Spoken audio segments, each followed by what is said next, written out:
नमस्कार। आप देख रहे हैं यूपीएससी स्टूडेंट यूट्यूब चैनल। आज हम आपको बताने वाले हैं 10 महत्वपूर्ण क्वेश्चन। वीडियो थोड़ा लंबा हो सकता है, लेकिन मोस्ट इम्पॉर्टेंट क्वेश्चन आपको हम बताएंगे जो UP police, SSC GD, UP SSC CGL, SSC CHSL सभी एग्जामों में पूछे जाने वाला प्रश्न। चलिए देखिए, अगर क्वेश्चन अच्छा लगे, समझ में आए तो चैनल को सब्सक्राइब करिएगा, लाइक करिएगा। देखिए पहला क्वेश्चन नंबर 1। सम्राट अशोक के राजा देशों का सबसे पहले विघटन या डिसाइफर किसने किया था? Option A George Buhler, option B James Prinsep, option C Max Muller, option D William Jones. चलिए बताइए इसमें से कौन सा सही है।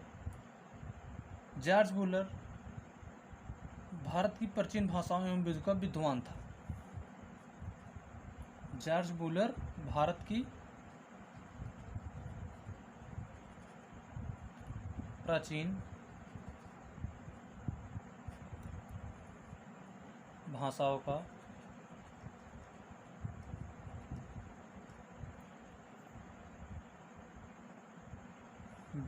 एवं विधि का विद्वान था।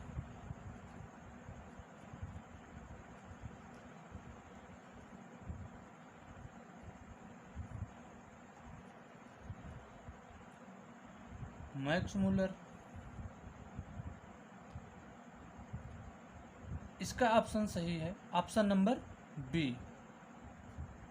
जेम्स प्रिंसेप ने सम्राट अशोक के राजा देशों का सबसे पहले विघटन जेम्स प्रिंसेप ने किया था। ईस्ट इंडिया कंपनी में जेम्स प्रिंसेप ने ईस्ट इंडिया कंपनी के अधिकारी के पद पर नियुक्त था। ईस्ट इंडिया कंपनी में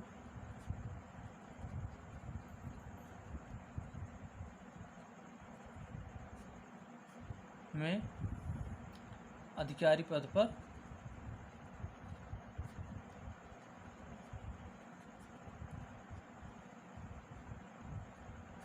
नियुक्त था।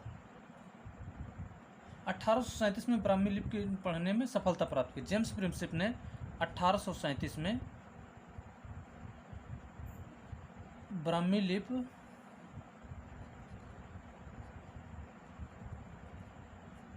पढ़ने में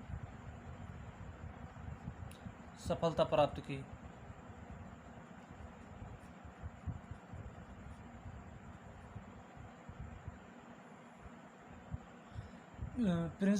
जेम्स प्रिंसेप को यह जानकारी प्राप्त हुई कि अभिलेखों और सिक्कों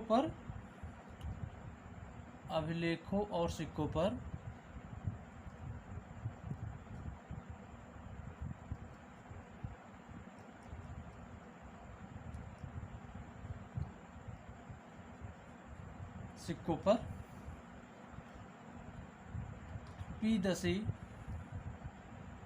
प्रियदर्शी अर्थात सुंदर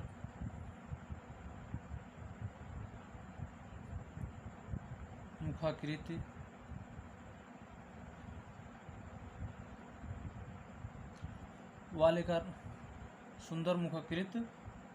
वाले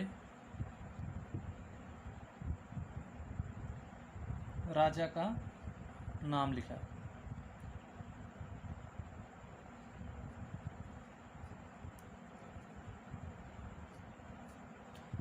चलिए अगला क्वेश्चन देखते हैं। Question number 2। निम्नलिखित में से किसे महापाषाण कहा जाता है? महापाषाण को मेघलिथ भी कहा जाता है। अगर महापाषाण काल न दिया हो और मेघलिथ दिया गया हो तो उसको ऑप्शन ए गुफा, ऑप्शन बी मंदिर, ऑप्शन सी कब्र, ऑप्शन डी उपकरण। बताइए इसमें से किसको महापाषाण कहा जाता है? कब्र को महापाषाण कहा जाता है। कब्र को महापाषाण कहा जाता है। मैक्स मूलर जर्मनी का निवासी था। ईस्ट इंडिया कंपनी का कर्मचारी था। ईस्ट इंडिया कंपनी का कर्मचारी था। Max Muller east India company का कर्मचारी था। चलिए अगले क्वेश्चन पर चलते हैं। चलिए क्वेश्चन नंबर 3 देखिए, संस्कृत व्याकरण अष्टाध्यायी का रचयिता कौन है? संस्कृत व्याकरण अष्टाध्यायी का रचयिता कौन है? Option A Patanjali, option B Panini, option C Kalidasa, option D Banabhatta. Patanjali योग दर्शन से संबंधित है।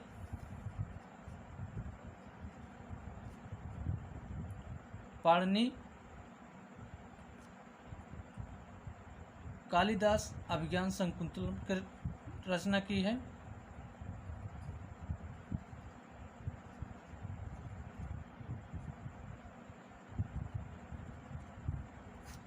अभिज्ञान शकुंतलम और मेघदूत।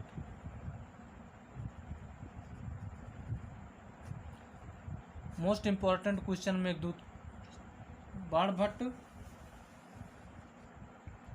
हर्षचरित तथा कादंबरी की रचना की है।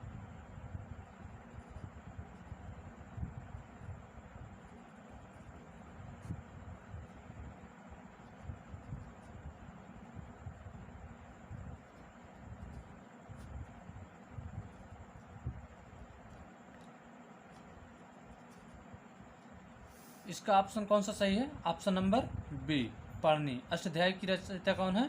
पाणिनि। अगला क्वेश्चन, क्वेश्चन नंबर 4 पर चलते हैं। किस काल में सर्वप्रथम कृषि उत्पादन शुरू हुआ? किस काल में सर्वप्रथम कृषि उत्पादन शुरू हुआ? चलिए आप बताइए।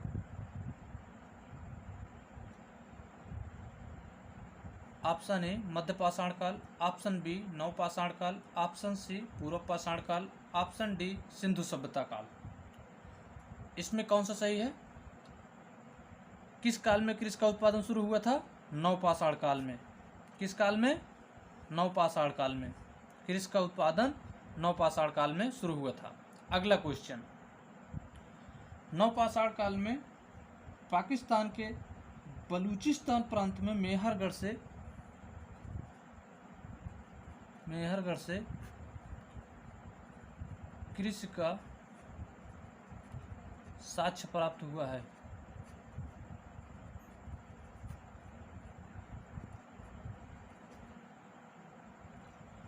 चावल, गेहूं, जौ,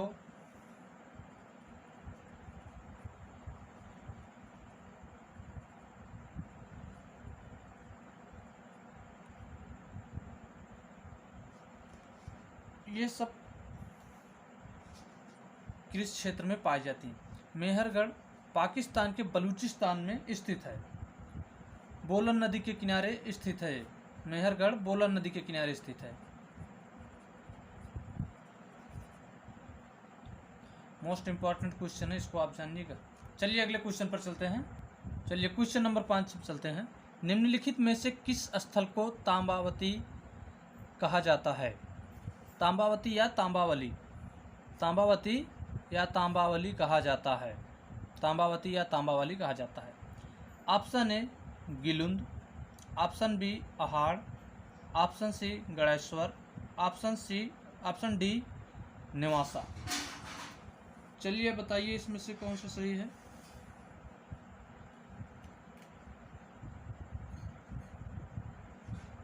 इसमें किस स्थल को तांबावती या तांबावली कहा जाता है? गिलिंद को, अहाड़ को, गणेश्वर को, नेवासा को। प्राचीन नाम तांबावती या तांबावली का प्राचीन नाम अहाड़ है। क्या है? प्राचीन नाम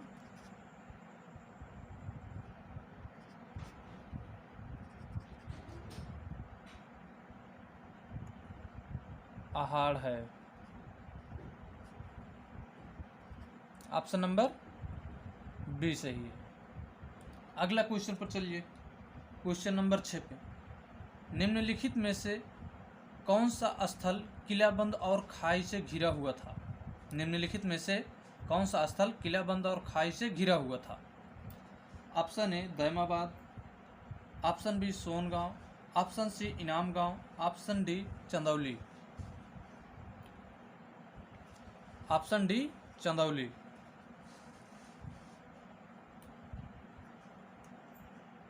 चलिए बताइए इसमें से कौन सा सही है। इसमें सही है ऑप्शन नंबर सी इनाम गांव। इनाम गांव ताम्रपाषाण काल युग की एक बड़ी बस्ती थी। ताम्रपाषाण काल की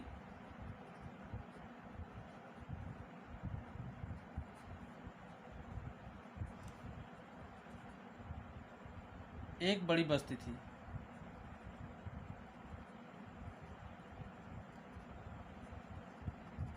एक बड़ी बस्ती थी। 100 से भी अधिक घर और कई कब्रें पाई गई थी। इनाम गांव में 100 से अधिक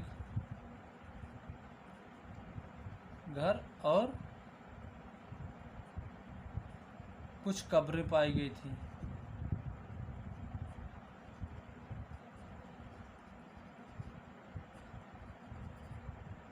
इनाम गांव में 100 से अधिक घर पाए गए थे और कुछ कब्रें पाई गई थी। यह बस्ती किलाबंद और खाई से घिरी हुई थी। यह बस्ती किलाबंद और खाई से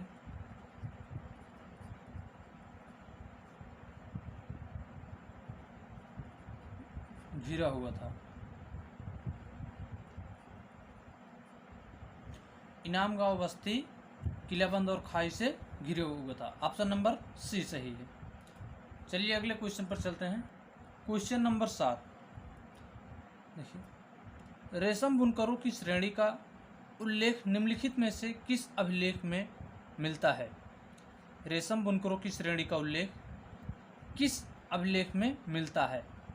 ऑप्शन ए मंदसौर अभिलेख, ऑप्शन बी भीतरी अभिलेख, ऑप्शन सी जूनागढ़ अभिलेख, ऑप्शन डी प्रयाग प्रशस्ति। चलिए बताइए इसमें से कौन सा सही है।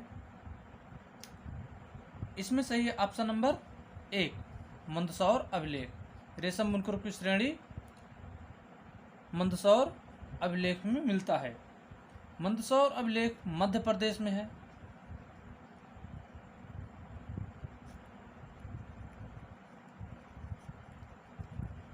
मध्य प्रदेश राज्य में है।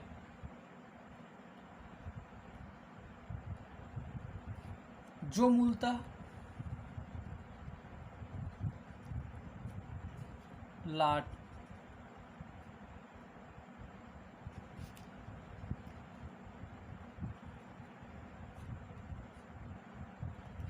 गुजरात प्रदेश के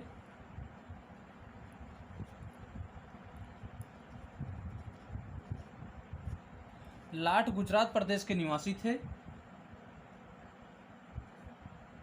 और वहां से मंदसौर चले गए थे।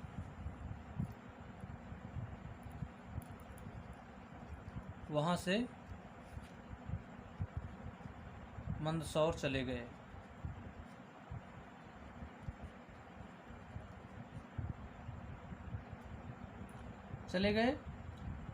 उस समय दसपुर के नाम से जाना जाता था। उस समय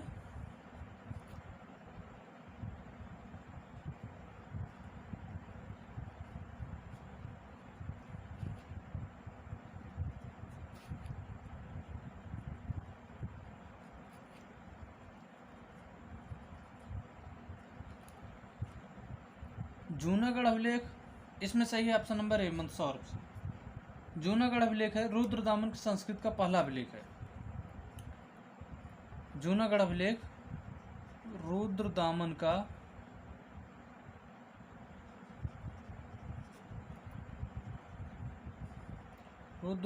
के संस्कृत का पहला अभिलेख है।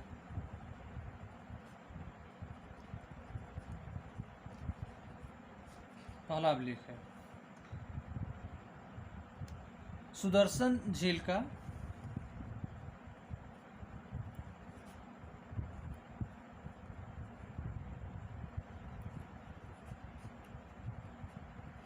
सर्वप्रथम उल्लेख इसी में मिलता है।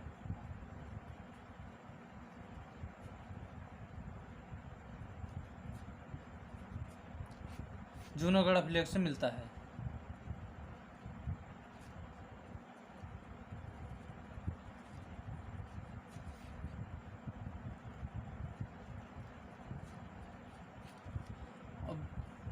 भीतरी अभिलेख उत्तर प्रदेश के गाजीपुर जिले में है। भीतरी अभिलेख गाजीपुर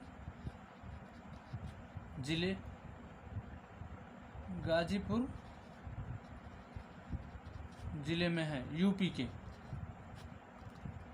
के गाजीपुर जिले में है भीतरी अभिलेख।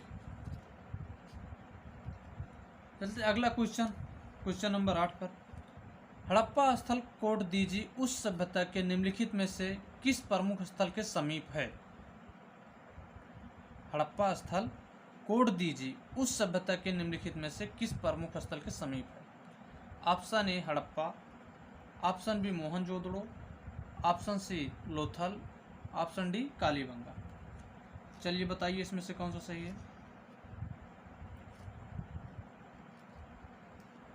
इसमें सही है option number A Harappa. Harappa स्थल कोड दीजिए पाकिस्तान के सिंध प्रांत में स्थित है। हड़प्पा और कोड दीजिए। हड़प्पा और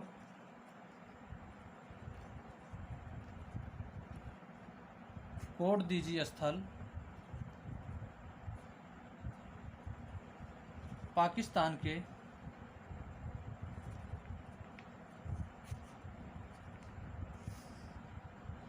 सिंध प्रांत में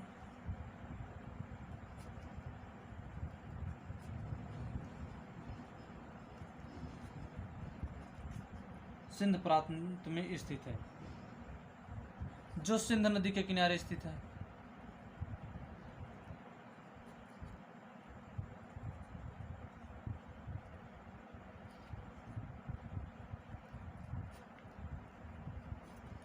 सिंध नदी के किनारे स्थित है।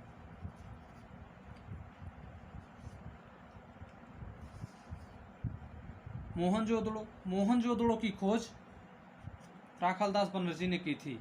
मोहनजोदड़ो की खोज राखालदास बनर्जी ने की थी 1922 ईस्वी में।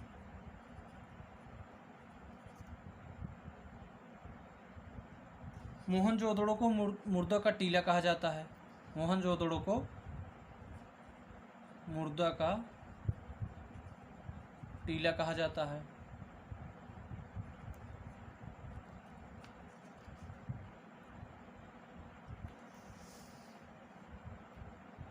लोथल की खोज अमलानंद घोष ने की थी। लोथल की खोज रंगनाथ राव ने की थी। लोथल की खोज रंगनाथ राव ने की थी। रंगनाथ राव ने की थी।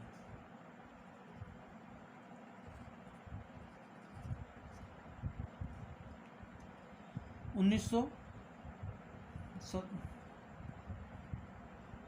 सौ 57 ईस्वी में।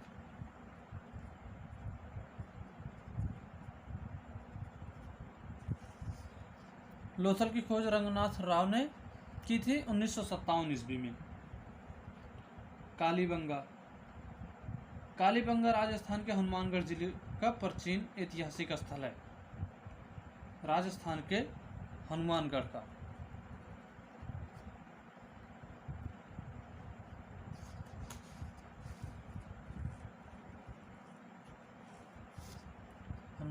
का ऐतिहासिक स्थल है।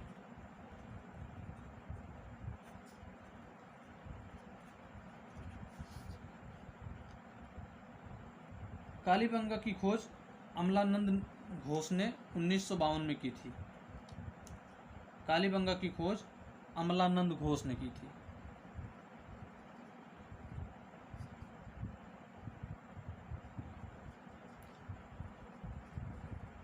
अमलानंद घोष ने की थी? 1952 ईस्वी में।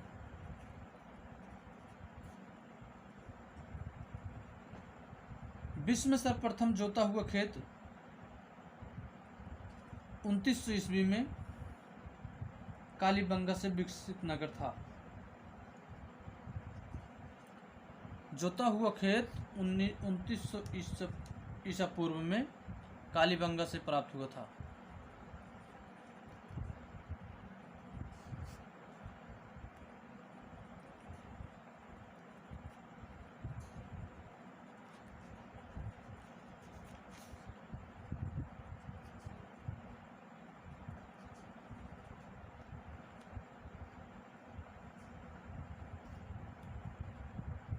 अगला क्वेश्चन, चलिए अगला क्वेश्चन नंबर 9। सिंधु घाटी हड़प्पा के लिए मेसोपोटामियाई रिकॉर्डों में निम्नलिखित में से किस शब्द का प्रयोग किया गया था? Option A Dilmun, option B Meluha, option C Magan, option D Failaka. बताइए इसमें से कौन सा सही है? इसमें से सही है ऑप्शन नंबर बी मेलुहा। कौन सा सही इसमें? मेलुहा। अगला क्वेश्चन नंबर 10। इस वीडियो का लास्ट क्वेश्चन। इसमें से आप लोग अगर क्वेश्चन मालूम है, आंसर मालूम है तो कमेंट करके बताइएगा। निम्नलिखित में से कौन सा एक हड़प्पा स्थल नहीं है? इसमें से कौन सा हड़प्पा स्थल नहीं है? Option A Chanhudaro, option B Kotdiji, option C Sohgaura, option D Desalpur. Option D Desalpur. चलिए बताइए इसमें से कौन सा सही है? चन्हूदड़ो, कोटदीजी, हड़प्पा, ये तीनों पाकिस्तान के हड़प्पा, ये तीनों पाकिस्तान के सिंध प्रांत में स्थित है।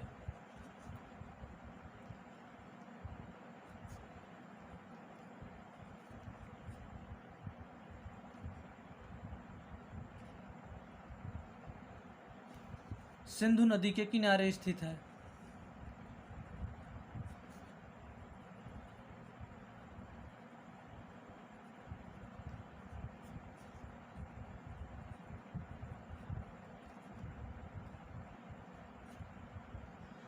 देसलपुर वर्तमान में भारत के कच्छ में स्थित है।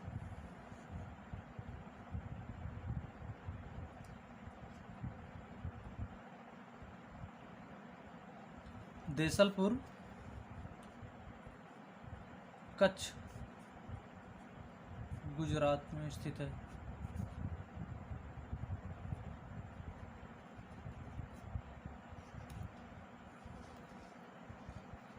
इसका आंसर कौन सा होगा? हड़प्पा स्थल नहीं है इसमें, कौन सा? सोहगौरा। ऑप्शन नंबर सी सही है।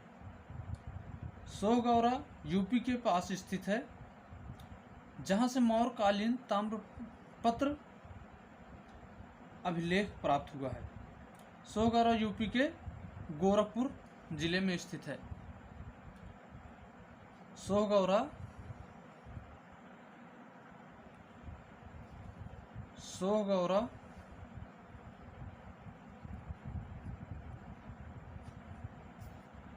यूपी के गोरखपुर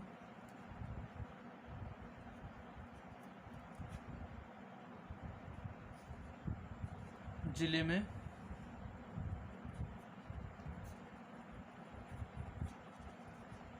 स्थित है। योगी बाबा